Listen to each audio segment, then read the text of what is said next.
quero trazer a indicação do livro, né? Quero indicar esse livro. É assim mesmo? Isso.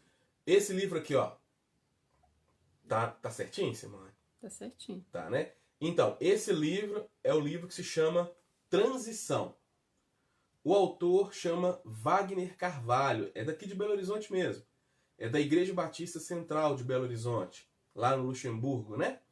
E esse livro Transição, ele é um manual para quem quer conhecer sobre a visão de igreja em células, como que é essa ferramenta.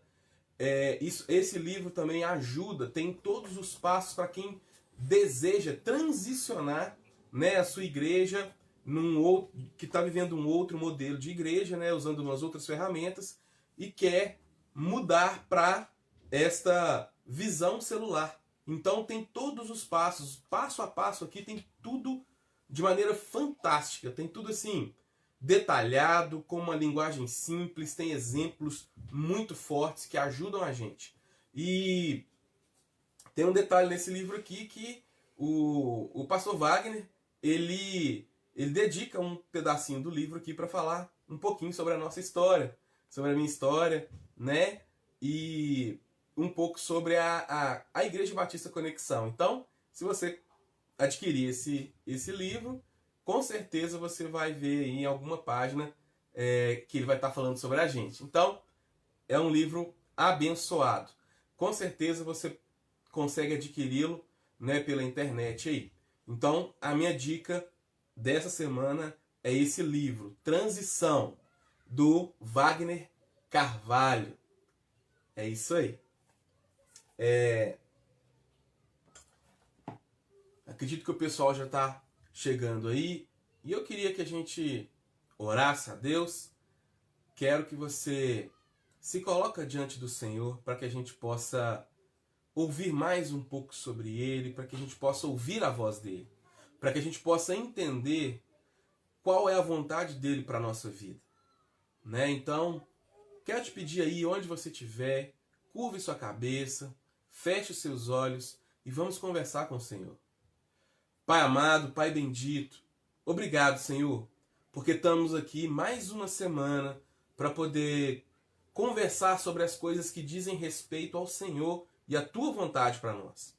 Eu peço que abençoe cada pessoa que está participando comigo aqui desse momento. Pai, eu quero te pedir, ilumina-nos, traga luz, traga a revelação do Teu Santo Espírito para a nossa mente, para o nosso coração. Nós queremos ouvir a Tua voz e te pedimos que o Senhor tire todo empecilho, todo espírito de distração, todo espírito de confusão. Agora, em nome de Jesus, nós lançamos uma palavra de ordem e dizemos que aquiete, porque nós queremos o Senhor. Pai, quero te agradecer por esse momento e te peço, fique conosco, conduzindo esse momento, em nome de Jesus. Você pode digitar um amém aí? Você pode fazer um sinalzinho aí de que você concorda com essa oração? E aproveita e já responde uma pergunta para mim aí, ó. Nós estamos na Igreja Batista Conexão nós iniciamos no domingo passado agora uma série de reflexões em que Deus está nos direcionando nesse momento de instabilidade, né?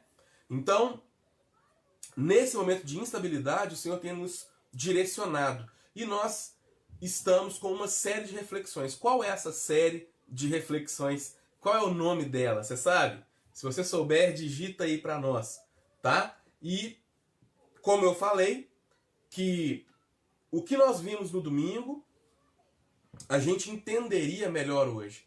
Porque aí fica mais fácil aqui da gente conversar e acelerar um pouquinho mais, né? E a gente vai estar sempre fazendo isso. Domingo que vem, a gente vai falar sobre outro ponto e na quinta-feira a gente volta a estudar esse mesmo ponto de uma maneira mais ampla, tá certo? Então, não sei se você já pegou aí, se você se lembra dessa série, eu peço que você digita aí o nome. E também te falo, pega sua Bíblia, deixa ela a postos aí. Te convido também a pegar um papel e uma caneta. Pega aí, separa um caderno e já separa para você pegar as reflexões que você faz, aquilo que Deus fala com você, dúvidas também, né? Anotar e tudo mais, para a gente poder conversar depois, né? Se caso aqui nesse momento de live não der para você conversar comigo, a gente pode conversar em outros momentos. Estou à disposição de cada um, tá certo? E o importante é aprendermos juntos a palavra do Senhor. Amém? E, Simone, alguém escreveu aí? Qual que é o Aureni título das escreveu reflexões? Avisamento, Genilton também. Ah, isso aí, Genilton, Aureni. A gente vai falar sobre avivamento daqui pra frente. Aviva no Senhor, Fernanda. Isso, Fernanda. A Fernanda foi direto ao ponto. O tema é Aviva-nos, Senhor. É um pedido, é um clamor, é uma súplica nossa. E dentro disso nós estamos então refletindo um pouco mais hoje. E iremos refletir esses próximos dias aí, essas próximas semanas. Que o Senhor possa estar conosco nesse momento. Então, aviva-nos, Senhor. Nós precisamos de um avivamento. E, como nós vimos, avivamento diz de algo que está morrendo ou que morreu voltar à vida. E dois exemplos interessantes disso é a fogueira, em que o fogo já acaba, já se extingue, e às vezes só fica aquela última fagulha, e todo mundo acha que vai apagar o fogo, e aquilo volta, né? Aquilo reaviva, aquela chama reaviva. E o outro exemplo é o exemplo da pessoa que está nadando, né? Então a pessoa nada e morre afogada, vamos dizer assim. Alguém que sofre um afogamento. E essa pessoa que sofre esse afogamento, ele sai da água sem respirar, parado, totalmente parado. E o que acontece? As pessoas preparadas vêm e começam a fazer determinados movimentos e, de repente, a vida volta àquela pessoa. Isso é avivamento. E na Bíblia, a Bíblia traz isso. A Bíblia traz pessoas que clamam por um avivamento. Nos profetas nós vimos, né, esta frase, aviva, Senhor, a sua obra. E os profetas clamando por isso, o Senhor mesmo dizendo que quer avivar as pessoas, a nação, como é aquele exemplo do vale de ossos secos, como todos nós já conhecemos. Então, avivamento é uma palavra, um conceito, um princípio que já tem aquela familiaridade bíblica e um sentido espiritual muito forte. Então, o que nós tratamos aqui não é de um avivamento físico natural. Não é de alguém que deixa de bater o seu coração. Não, mas é um estado de espírito, onde nós espiritualmente necessitamos desse avivamento. E Deus me levou a um momento na Bíblia muito forte e muito interessante, que está no livro de Apocalipse. Abra sua Bíblia em Apocalipse e nós vamos refletir um pouco sobre isso, que foi quando nós começamos a refletir no domingo. Então, abra sua Bíblia em Apocalipse, capítulo 1. Bom, nós vamos perceber que isso tudo tem a ver com avivamento. Nós precisamos de um avivamento. Eu acredito que nós estamos vivendo uma dormência espiritual. Nós precisamos de nos prostrar diante do Senhor. E quando eu li esse texto, eu pude perceber claramente que Deus está nos chamando para um avivamento. E Ele mostrando claramente os exemplos e como Ele quer nos direcionar nesse momento. Você crê nisso? Você Recebe isso? Se sim, dá um glória a Deus aí, dá um amém, aleluia. Diga, faz algum barulho aí. E Apocalipse, então, nós vamos conversar um pouco. Deixa eu falar um fundo histórico aqui para vocês, para ficar mais fácil da gente entrar diretamente no que a gente quer conversar sobre avivamento. E um detalhe, né? Essa live vai ter mais forte essa questão histórica, porque é o primeiro. Então, o primeiro sempre a gente precisa de dar essa pincelada mais forte. Mas antes da gente entrar aqui nessa pincelada sobre o fundo histórico, eu queria saber da Simone aí, como é que tá? Alguém chegou mais? Alguém falou alguma coisa? Tem alguém Paulo querendo dizer chegou. alguma coisa? Paulo, Deus abençoe você, a Laodiceia. Glória a Deus. Cláudia também. Ei, Cláudia, graça e paz. Benção. A Cristina, irmã Cristina. Ei, Cristina, Deus abençoe sua vida poderosamente, viu? O Jorge. Fala, Jorge, meu querido. Tudo bem, meu amigo? Graça e paz. Isso. Beleza. E o pessoal já vai chegando, E outras né? pessoas, né? Que o pessoal tá chamando. Chega um ponto que vai chegando, a gente não consegue ter controle, né? De quem está chegando e tudo mais. Bom, mas vamos lá. Então, quero trazer pra gente sobre o contexto histórico de Apocalipse. Primeiro, o que significa Apocalipse? Apocalipse, muita gente tem medo porque pensa em tragédia quando se fala em Apocalipse. Pensa em destruição, em fim do mundo, em acabar com tudo. Destruição geral. Mas não, Apocalipse não significa isso. Apocalipse, o nome Apocalipse, vem do termo apocatálise, que significa revelação. Então, Apocalipse é a revelação das coisas que aconteceriam no momento próximo do que foi escrito e o que aconteceria daí para frente. Então, é um livro de revelação. E você aí pegou o primeiro capítulo aí e você vai perceber que quem escreve Apocalipse é o apóstolo João. João, quando escreve Apocalipse, ele já está mais velho. Ele é o último dos apóstolos vivos. E João, ele foi exilado para uma ilha chamada Patmos. E essa ilha era uma ilha vulcânica onde o imperador mandava todas as pessoas que ele não queria. E, por causa do cristianismo, que a história vem trazendo pra gente, desde que Jesus é assunto aos céus, a igreja cresce, o Império Romano é tomado pelos cristãos, e aí vem Nero e procura, nos seus momentos de catarse ali, ele ateia fogo em Roma para poder eliminar um pouco de todo o problema que havia ali. E dos 14 bairros, se não me engano, os 14 bairros que foram queimados, apenas 4 sobreviveram. Apenas 4 resistiram. E foram 7 dias de fogo.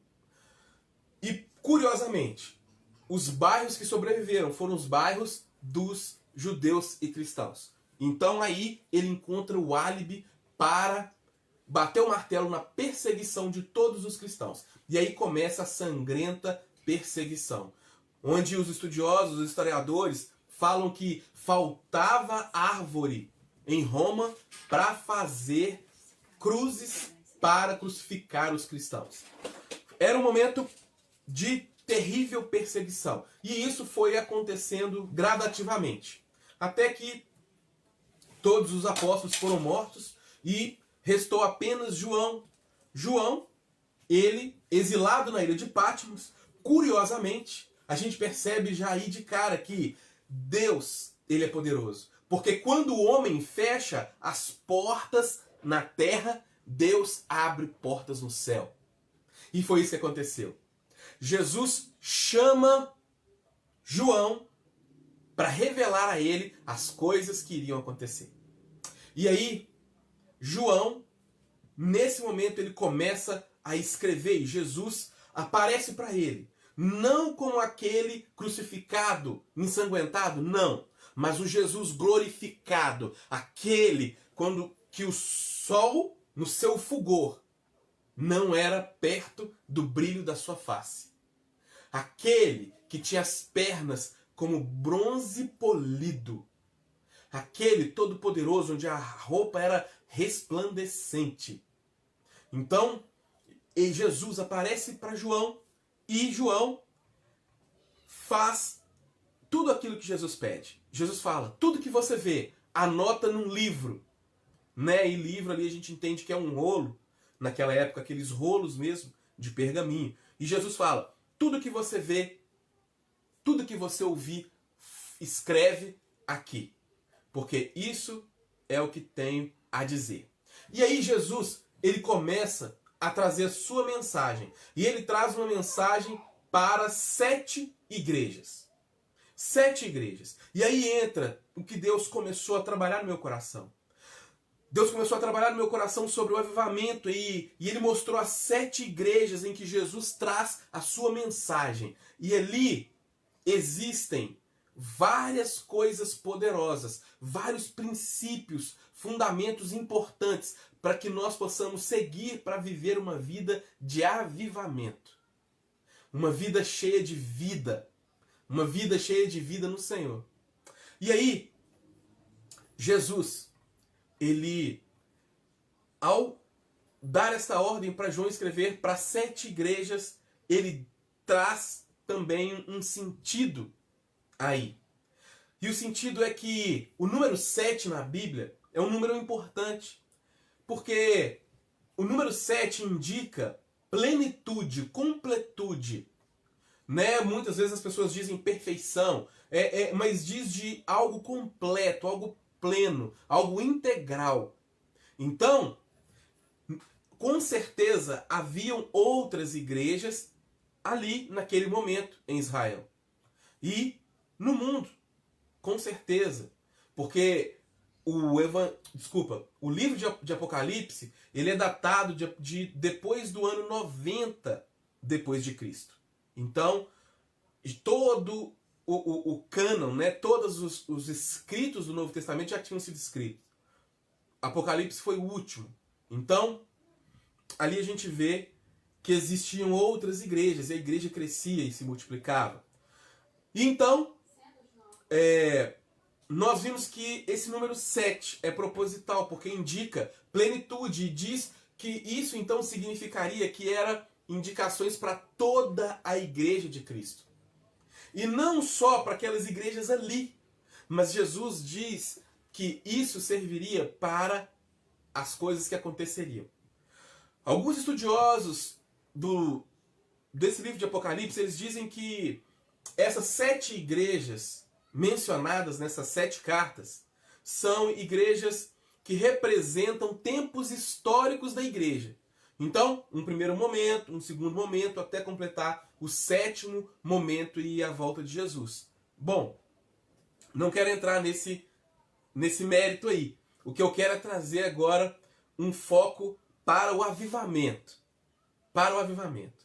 E Jesus, ele fala aqui, nesse primeiro capítulo, que ele é aquele que anda em volta dos 7 candeeiros, e é aquele que tem na sua mão direita as 7 estrelas. Bom, para que a gente entenda isso, eu queria que você pegasse aí para mim, nesse primeiro capítulo, tá? E vamos ler, nesse capítulo 1, o verso 20. O verso 20 é interessante porque o próprio Senhor Jesus, ele traz a interpretação dessa simbologia para nós.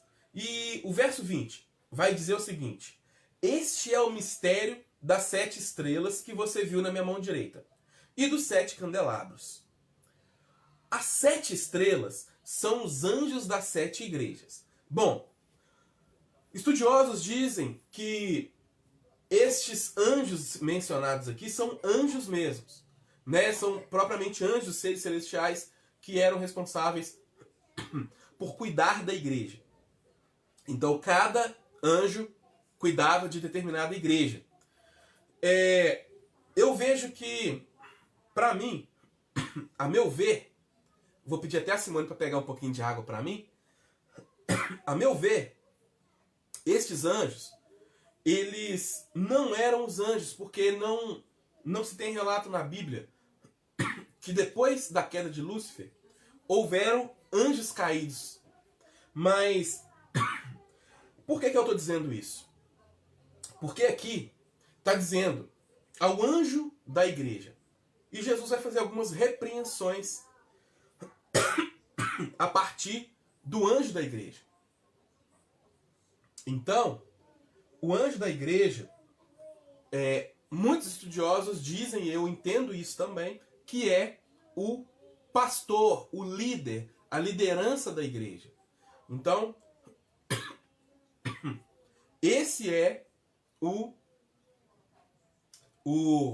anjo da igreja. Os 7 candelabros. Bom, e aí está aqui ele falando, o próprio Senhor Jesus. E os 7 candelabros são as 7 igrejas. Então, nós vimos aqui que Jesus, ele tem na mão as 7 estrelas, ou seja, ele tem na mão os líderes, a liderança da igreja na mão. E ele anda ao entorno da igreja, em volta da igreja.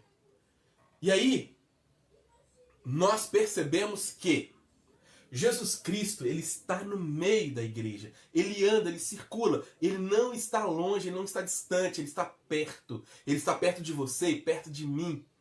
Você consegue compreender isso? Jesus, ele está andando ao nosso redor. Ele não é um Deus distante, ele é um Deus perto, próximo. E ele é um Deus que cuida dos seus. Então, se você tem um chamado de Deus, Deus tem você na palma da sua mão. Deus cuida, não está distante, não está alheio ao que você passa. Correto? Então, vamos continuar aqui. E aí, a gente passa para o capítulo 2. O capítulo 2, abra aí por favor, no capítulo 2, e a gente vai ver a primeira carta que Jesus manda à primeira igreja. E aí nós vamos ler aqui, daqui para frente, alguns versos, correto? Fica atento aí. Olha, o primeiro, verso 1, né? Capítulo 2, verso 1. Carta à igreja de Éfeso. Éfeso significa desejável. Desejável. Então, era a igreja que estava em Éfeso. Éfeso era uma cidade grande, uma cidade de bastante coisas ricas, sabe? Quando você vê que lá em Atos, Paulo ele chega a uma cidade e ele começa a pregar o evangelho e os artífices começam a entrar em pânico porque eles começam a perder clientela, porque eles faziam nichos de uma deusa chamada Diana ou Artemis. Eles ficam desesperados e eles pedem desesperadamente para Paulo sair de lá. Paulo, se não me engano, Paulo e Silas. E aí, o que acontece? Eles vão para um lugar enorme, um teatro, um grande teatro. E esse teatro, ele é considerado uma das 7 maravilhas do mundo antigo. Porque esse teatro ele cabia mais ou menos umas 25 a 30 mil pessoas. Era algo muito grande. Então, eles tinham uma capacidade arquitetônica grande. Eles tinham também riquezas muito grandes. Eles eram pessoas que viviam ali naquele local. Era um local estratégico porque era uma cidade portuária. Então, muito comércio. Éfeso era também uma cidade onde as pessoas gostavam muito de estudar. Lá tinha uma das maiores bibliotecas da história antiga. E ela foi saqueada mais tarde por causa de bárbaros e, enfim, né, outra história. Mas Éfeso era essa cidade. Bom, tendo dito todas essas coisas, nós começamos então a entender agora o que é que Jesus diz para essa igreja. E Jesus diz para nós, Jesus diz para você e diz para mim também. Olha, carta, verso 1, carta à igreja de Éfeso, né? Olha, Jesus ele vai dizer o seguinte, aliás, vamos por etapas, né? Nessa carta segue uma linha. Essa linha diz, primeiro, Jesus ele fala quem ele é. Então nós vamos entender quem é Jesus. E o próprio Senhor fala isso, né? Olha só, ele diz, ao anjo da igreja em Éfeso escreva. Estas são as palavras daquele que tem as 7 estrelas na sua mão direita e que tem os 7 candelabros e anda entre eles. Olha, como eu falei, Jesus é aquele que está perto, é aquele que quer relacionar, é aquele que quer cultivar vida conosco. E não sei se você já fez esse link, mas você percebe que lá em 1 João, capítulo 1, João vai dizer que Deus é amor. Ele é amor. E ele quer se relacionar conosco através do amor. Então, nós percebemos que Jesus é amor. O amor está no meio da igreja e anda nela. Jesus Cristo, a essência divina do amor de Deus, está próximo, está perto de nós. E nós precisamos entender isso. E isso tem tudo a ver com a base que nós temos para a nossa igreja, que nós estamos edificando uma igreja por meio do amor. Olha, então, a partir aqui do verso 2. Então, a segunda parte, o verso 2, vai trazer o elogio. O elogio, olha, o que é que aquela igreja de Éfeso trazia de elogiável? Bom, os elogios ditos aqui, eles são peculiares. Por quê? Porque essa igreja de Éfeso era uma igreja forte, era uma igreja que teve um ensinamento muito grande, que teve uma atenção muito forte. Sabe por quê? Porque quem pastoreou essas duas igrejas? Olha, por ali, quem pastoreou essa única igreja de Éfeso, né? Algumas pessoas, e 2 importantes, muito importantes, já passou por ela na igreja de Éfeso: Timóteo, Priscila e Áquila. Talvez você já vai lembrando aí do livro de Atos, né? E também o apóstolo Paulo. O apóstolo Paulo, se não me engano, é quem funda essa igreja, quem planta essa igreja. E ele ensina, então, pessoas de peso, pessoas que tinham um caráter e uma recomendação apostólica forte. E também o apóstolo João. O apóstolo João, diz a tradição que os últimos dias dele, ele estava como pastor desta igreja. E como ele foi exilado, não pôde mais exercer o ministério ali. Mas então, isso vai dar para a gente entender os elogios que a gente vê que Jesus faz sobre essa igreja. Olha que interessante. O 2. Conheço as suas obras, o seu trabalho árduo e a sua perseverança. Olha, essa é a igreja que todo pastor queria ter. Sabe? Jesus elogia os Efésios, a igreja de Éfeso. E ele dá essas características aqui, olha. Primeiro ele fala, conheço as suas obras. ele conhecia o que eles faziam. Qual é o tipo de trabalho para Deus que eles faziam? Qual era o tipo de dedicação? Como era a obra deles? Jesus entendia que o que eles faziam era algo agradável a ele. Vocês já viram pessoas que querem agradar a Deus, mas fazendo tudo do seu jeito? Sabe, gente, às vezes pode acontecer isso. E é muitas vezes por isso que, às vezes, muitas coisas não acontecem. Porque nós queremos fazer as coisas para Deus, mas que Ele não quer que seja feito. Mas aqui Jesus fala, eu conheço as suas obras. Ou seja, eu aprovo as suas obras. Eu sei o que vocês estão fazendo. E aqui não é repreensão, é um elogio. Então, olha, para nós percebermos um avivamento, nós precisamos de estar no centro da vontade de Deus para fazer a obra que é dele. Para que ele possa aprovar. E Jesus continua. Então, primeiro, conheça as suas obras. E aí, o seu trabalho árduo. Gente, então se a gente viu que lá os efésios sabiam o que eles estavam fazendo e era de Deus, olha, agora a característica do trabalho deles era um trabalho árduo. Olha, eles se dedicavam, eles suavam a camisa, eles tinham como prioridade, como real importância na vida deles, a obra de Deus, a vida com Deus. Eles eram definitivamente compromissados com Deus. Totalmente compromissados. Porque o trabalho deles não era feito de qualquer maneira. Era como Paulo falava, né? Para a gente fazer conforme as nossas forças. Não conforme aquilo que a gente quer, mas até onde as nossas forças dão conta de ir.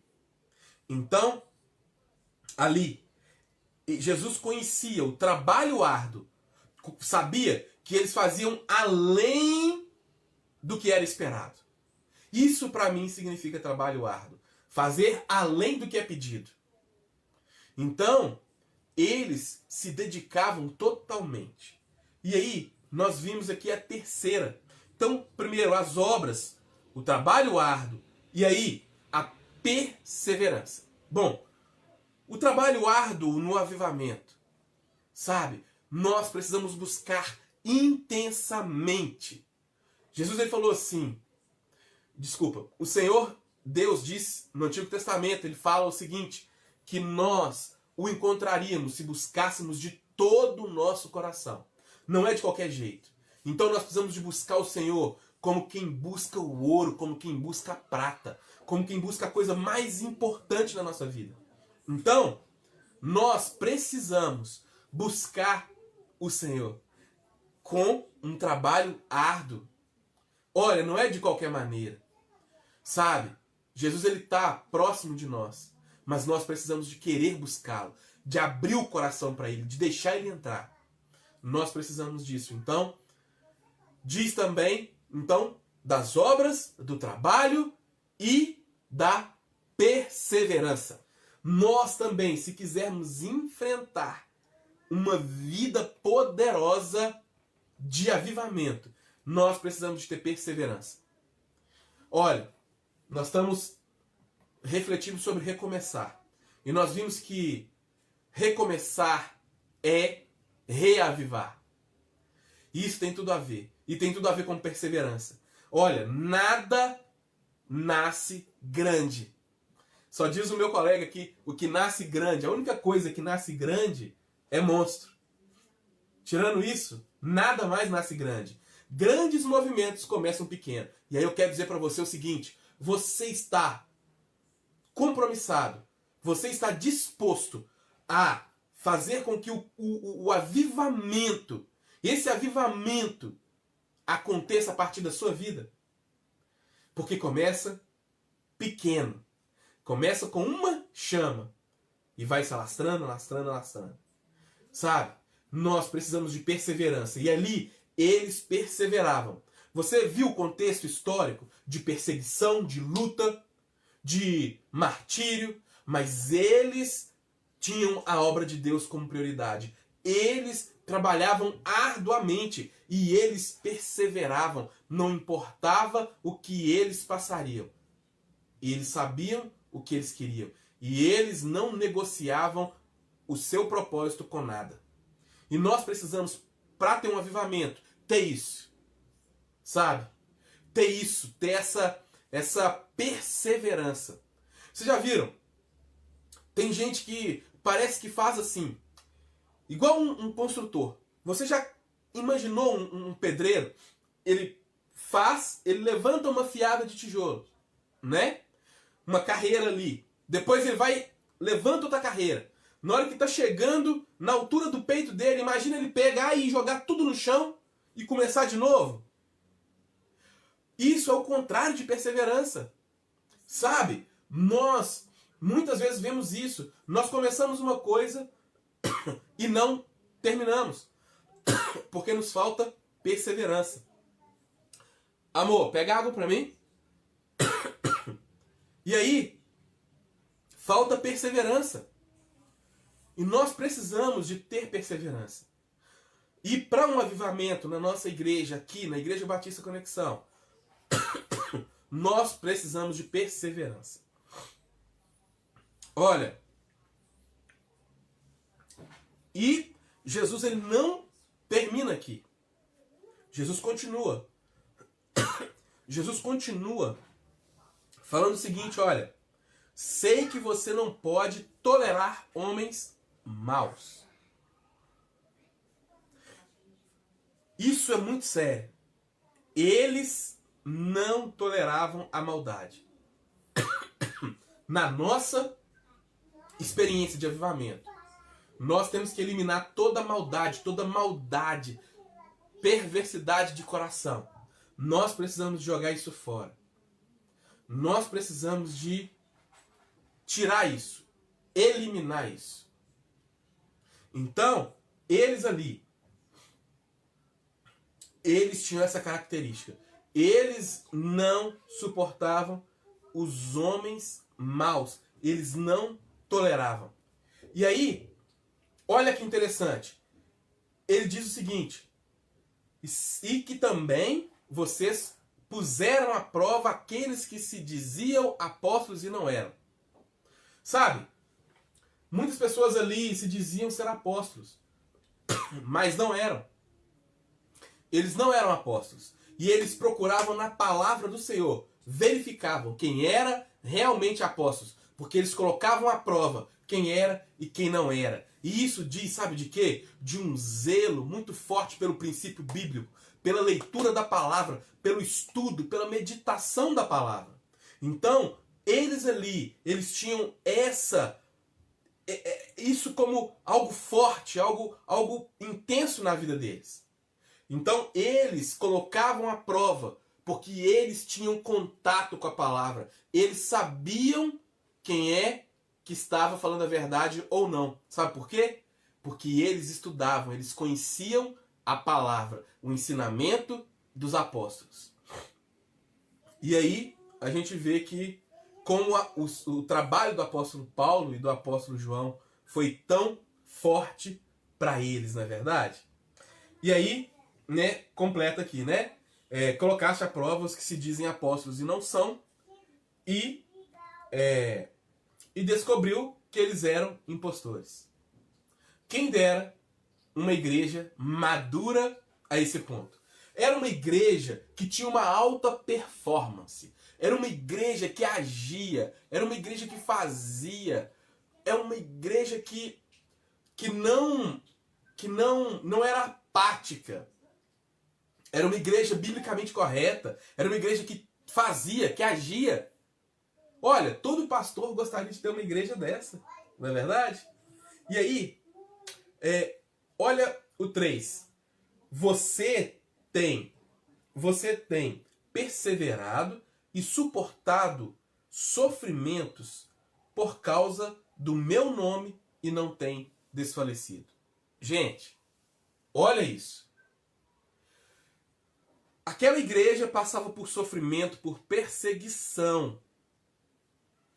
E isso por causa do nome de Jesus. Então, obrigado. Por causa do nome de Jesus. E aí, eles não se desfaleciam. Eles permaneciam firmes. Eles não abaixavam a guarda. Eles continuavam firmes. Sabe, gente? Nós, para experimentar um avivamento profundo, nós precisamos de abandonar o mal, abandonar a maldade. Eu digo aqui abandonar o pecado. Sabe? Declarar guerra contra o pecado. Nós precisamos de ter o ensino das Escrituras muito vivo na nossa vida. E nós precisamos de suportar o sofrimento por causa de Cristo. Nós precisamos de passar pelo sofrimento por causa de Cristo sem desfalecer, sem amolecer. Como diz o povo antigo, a gente tem que passar tendo o couro grosso, né? Suportando ali todo o sofrimento, com amor, com alegria por causa de Cristo. Afinal de contas, ele passou isso por nós. Então, eu quero que você vem comigo agora no verso... Deixa eu ver aqui. O verso 6. Vamos saltar para o verso 6. Olha o que é que o verso 6 vai dizer. Jesus, ele diz, olha, mas há uma coisa a seu favor. Vocês odeiam as práticas dos nicolaítas, assim como eu também odeio. Bom, nós vamos ver mais para frente uma outra carta aqui no Apocalipse fala sobre esses nicolaítas. Depois não se fala mais. O que é que os estudiosos dizem? Os estudiosos dizem que os nicolaítas, eles eram um grupo de pessoas que eles tinham uma doutrina diferente, uma heresia, era um ensinamento errado das Escrituras. E alguns estudiosos afirmam que não dá para ter certeza do que era aquela heresia. Outros afirmam que pode ser uma mistura de idolatria, de adoração a outros deuses, misturado com práticas sexuais. Então, de qualquer forma, duas coisas abomináveis ao Senhor: idolatria e imoralidade sexual, né? Mas não é afirmado com precisão. Mas Jesus diz, olha, vocês odeiam isso. Então era uma igreja que buscava compreender e viver na prática a santidade. Era uma igreja que buscava a palavra de Deus e vivê-la. Não simplesmente tê-la na teoria, mas praticá-la. E aí, então, nós temos uma outra parte aqui. Essa outra parte é a parte em que Jesus ele traz a repreensão. Ele traz a repreensão e ele diz o que é feito para... o que eles precisavam fazer para mudar isso na vida deles. E isso ajuda a gente demais. Sabe por quê? Porque nós precisamos de acertar nossa vida. Nós precisamos de consertar nossa vida com Deus. Nós precisamos de olhar para nós e percebermos aquilo que não condiz com o Senhor. E precisamos de mudar. E olha o que o Senhor diz para os Efésios. Acompanha comigo o verso 4. Olha, contra você tenho, porém, isso. Então, o que Jesus tinha contra Éfeso? Você abandonou o seu primeiro amor. Olha, aquilo que eu já até falei no domingo.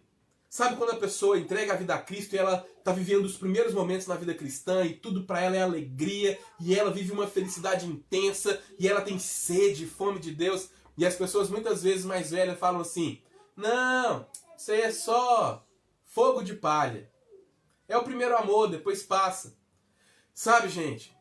Isso que é o que mata, muitas vezes, o avivamento surgir na vida de alguém. Alguém dá esse descrédito. E aqui, esse primeiro amor, Jesus fala, olha, que o que ele tinha contra a igreja era apenas uma coisa. Uma coisa. Só tinha uma coisa, mas essa uma coisa era tudo. Era tudo. Eles abandonaram o amor. E vocês lembram que eu falei que Deus é amor? Então, se nós abandonamos o primeiro amor, nós estamos abandonando a Deus. Então, nós estamos vivendo uma vida para Deus sem Deus. E isso é morte. Nós precisamos de avivamento. E o avivamento parte do amor. O amor. E olha, Jesus fala: você abandonou o seu primeiro amor. Deixa eu falar com vocês. Gente, esse abandono, é muito interessante essa palavra. Porque não diz de você perdeu. Porque perder diz de a gente caminhando, cai por algum caminho aí, cai, né, do nosso bolso, enfim, e a gente continua, depois a gente se dá conta. Mas não. O que Jesus diz aqui é que eles abandonaram. Foi abandonado. Isso diz que em algum momento na caminhada, eles estavam caminhando e eles resolveram abandonar, deixar de lado. Eles escolheram deixar de lado o primeiro amor. Sabe, gente, muitas vezes você e eu vivemos assim. Nós vivemos uma vida cristã tão intensa, tão alegre, tão cheia de vida. E aí chega um momento em que nós começamos a olhar para as circunstâncias, olhar para os problemas, olhar para a dificuldade, e nós não conseguimos perceber que Deus está agindo nas entrelinhas. E nós começamos a pensar, não vale a pena. E nós começamos a pensar, puxa vida, não vai ter jeito. Eu não dou conta. Eu tô cansado. Eu vou desistir. Isso é muito complicado. E a gente opta por deixar o amor de lado. Sabe? É fulano de tal, que a igreja é horrível por causa das pessoas. Eu odeio as pessoas são assim, são assadas. O pastor fez isso comigo. Fulano de tal falou mal de mim. Ciclano não olha pra minha cara. É por isso. Então a pessoa abandona. Deixa eu falar com vocês. Para experimentar um avivamento, nós precisamos de fazer o que Jesus diz. Olha o 5. Lembre-se de onde você caiu. Onde foi que você abandonou esse primeiro amor? Porque você está seguindo uma vida com Deus, sem Deus. Então é preciso voltar tudo que você viveu até aqui, sem Deus. E voltar lá, naquele local onde você deixou o seu amor. Onde o amor ficou de lado. E aí é interessante, sabe por quê? Porque é ali que Jesus está te esperando. Ele está te esperando de braços abertos. E eu posso imaginar que Jesus falando assim com você. Olha, sabe, filho, eu estou te esperando. Você não mais me procura como você me procurava. Você não conversa comigo como você conversava. Você não tem desejo de me conhecer mais como você tinha. Você não mais tem paixão pelas minhas palavras. Você não deseja mais aquilo que eu desejo. Você não gosta mais daquilo que eu gosto. E eu estou te esperando. Eu te espero pacientemente. E Jesus pede. Ele fala, olha, arrepende. Arrependimento não é remorso. Remorso é você ficar com aquele sentimento mal porque você fez uma coisa errada. E normalmente esse sentimento vem quando nós somos pegos. Senão a gente nunca teria esse sentimento. A gente continuaria fazendo errado. Mas o arrependimento é, eu percebo que eu fiz algo errado. Então eu estou deixando isso aqui agora. E eu vou caminhar por outro caminho. E aí Jesus pede, arrepende. Lembre-se de onde você caiu. Sabe? Vem para perto de mim e pratique as obras que você praticava no início. Da mesma maneira que você praticava no início. Com a mesma intensidade, com o mesmo fulgor, com a mesma intrepidez, com a mesma paixão. Venha, faça. Faça de novo, da mesma maneira. Sabe? E para nós vivermos um avivamento, nós precisamos disso. Nós precisamos de voltar e ver onde nós caímos. Onde foi a nossa queda, marcada pelo abandono do amor. E você e eu, e nós como igreja, nós precisamos de voltar e acender esse amor. Nós precisamos, porque Jesus está lá, pronto, para atear fogo nos nossos corações e transformar as nossas vidas. Sabe? Jesus ele diz o seguinte: olha, se você não se arrepender, eu virei e tirarei o seu candelabro do lugar dele. Pensa comigo, o que é o candelabro? É a igreja. Então, se não houver arrependimento, será extirpado. Sabe, gente? Deus, ele quer que a nossa igreja cresça, que ela se multiplique, que ela impacte o mundo. Eu tenho certeza disso. E Jesus, ele está dizendo aqui para nós arrependermos. Assim como a igreja de Éfeso, ele está dando uma dica, uma orientação. Olha, segue isso que eu estou te falando. E eu quero te pedir, coloca isso no seu coração. Deixa isso entrar no seu coração. Deixa isso fazer morada. Porque eu tenho certeza que Deus vai transformar totalmente a nossa realidade. E olha, vamos comigo no 7. O 7. Jesus ele diz um estribilho. Sempre, em todas as cartas. Aquele que tem ouvidos para ouvir, ouça o que o Espírito diz às igrejas. Sabe, gente? O Espírito está dizendo. O Espírito Santo do Senhor está dizendo agora para nós. Se você tem ouvidos para ouvir o que o Espírito está dizendo, ouça. Se você tem ouvidos espirituais, ouça. Se você não tem, clama a Deus por ele.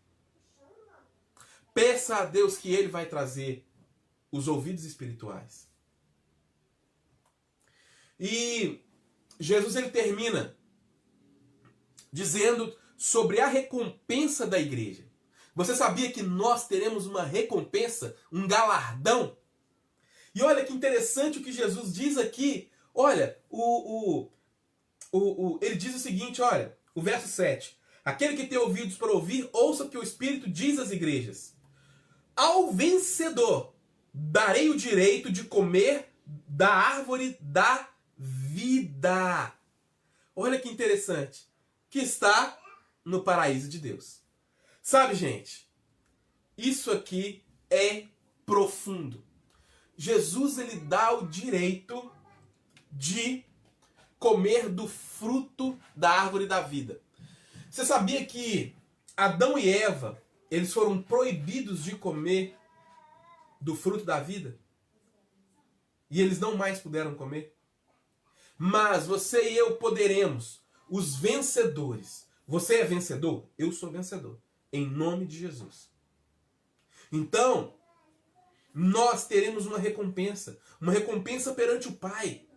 E essa recompensa é comer do fruto da árvore da vida, viver eternamente, ter vida eterna com o Senhor.